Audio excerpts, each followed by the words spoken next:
point to not cut him, but to get rid of the guarantees in the contract. They made a move to say, all right, you're still under contract, but we're going to try to take away some of these guarantees. A grievance was filed over that. And that, at some point, depending on how you want to see the timeline, led to an impasse of there's no path forward here. We're just going to cut ties with him.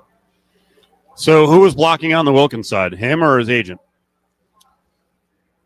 Or uncooperative. It's tough to say. Again, or not following the plan they wanted. Almost everything that we have heard, and again, this isn't on the record from people saying it out loud, but it's when you're talking to people, the people that have been talking are from the team side of, hey, and I'm kind of putting it in more into context of, let's try to balance what the story is, but like from the team side, he was being difficult about getting the surgery that they thought he should get.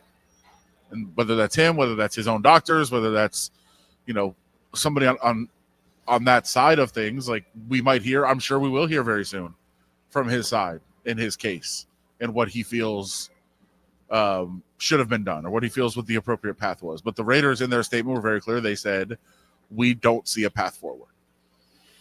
Well, I like that you brought in the Jack Eichel situation because clearly there was a difference of opinion medically in Buffalo. Yeah. And he had to move to kind of get in line with what he wanted to do. I'm assuming most Raiders fans are like, Christian Wilkins is a jackass, so get rid of him. I'm sure. Most Sabres fans still feel that about Jack Eichel. Do you think that the Wilkins side is going to come out and we're going to get a really good understanding that maybe this is a kind of down the middle philosophical split and that no one's really at fault? I assume they'll have their story. Again, we haven't really heard anything from that side, either on or off the record. It's been pretty quiet. I think they're going to wait to have their day in court, which would be an arbitrator in this case. But, yeah, I assume that they're going to have their side of things, try to address some of the information that's coming out from the other side, and they'll make their case. Like I said, I mean, there's still – it seems pretty clear in retrospect that Jack Eichel was right in his battle against the Sabres. Now, there are still, and I will promise you, because I have so much family there, and I've heard from them every time I've written a story about Jack Eichel or posted like a video that includes Jack Eichel on social media, I hear from them, screw that guy. He was a baby. He didn't want to, he was whining about surgery, blah, blah, blah, blah, all these things. I think in retrospect, Jack Eichel was probably right.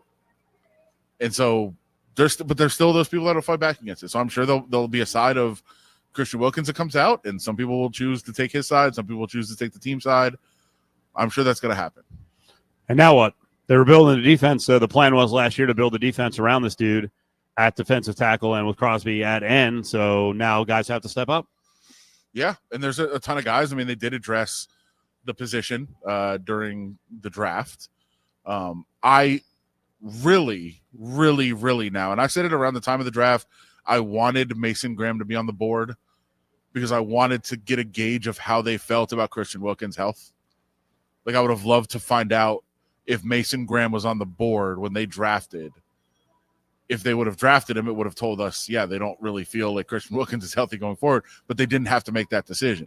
They did later in the draft, obviously, bring in a couple of, defensive tackle prospects in the mid-rounds in J.J. Bakees and Tonka Hemingway. So those guys are going to have a chance, I think, to get more reps than they maybe would have expected. They're going to get a chance to show what they can do during camp. I think the first name that kind of jumps out is a guy that was able to play last year and get some reps because Christian Wilkins wasn't there, and that's Jonah Laulu, the local product from Centennial High School, who I think not only showed flashes last year, but from everyone you talk to around the team, and this is not like, hey, Christian's gone, look what Jonah's doing. This is last week and before and weeks before. Everybody has raved about the offseason that he has had. And I think he's the first guy that steps up and gets an opportunity and gets a chance to show what he can do. And then there's all this depth behind them, all these different guys that now have a chance that probably would have been fighting maybe for a roster spot that now might be fighting for a spot on the depth chart. All right, more on Christian Wilkins. Coming up, we're going to talk to Mark McMillan, the former NFL player. He'll give us his take on what's been going on at Raiders camp and what happens in a situation like this when there's an abrupt ending to a player's run with a team, and now guys got to step up. Let your voice be heard by texting the Finley Kia text line 702-364